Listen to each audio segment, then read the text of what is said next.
Para disa ditësh unë pash një postim në rrjetet sociale që flisej për një komet, të cilën ne mund ta shihim në qiell, dhe aty duheshin të gjitha njoftimet, të gjitha informacionet duheshin të rregullta, dhe unë mora për vërtet dhe po shihja vendin ku ndodhej kometa. Thash, po kërkoja për informacione më shumë, por më pash diçka që ajo kishte ardhur më afër se hëna.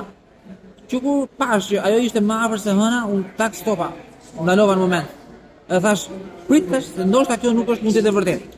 Se të jetë një asteroid apo një komet që të vijë më afër se hëna, duhet të ishte hapur në faqet e para të gjithë gazetave, e duhet të ishte folur muaj përpara për këtë komet, e duhet të ishte dalë për televizionet e gjitha botës, sepse një asteroid që të vijë më afër se hëna, normalisht duhet kishte bërë bujë shumë të madhe në tokë.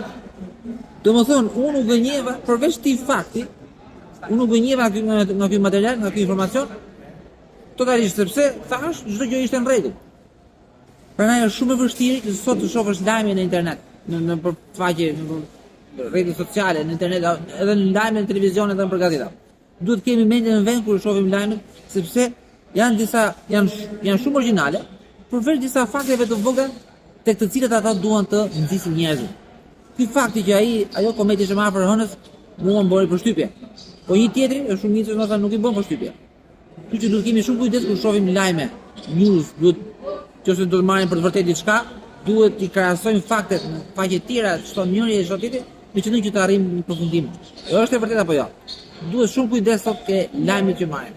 Dhe një gjë tjetër, këto faqe që nxjerrin shumë lajmesh, duhet i bllokojmë, duhet i largojmë nga celularat tanë.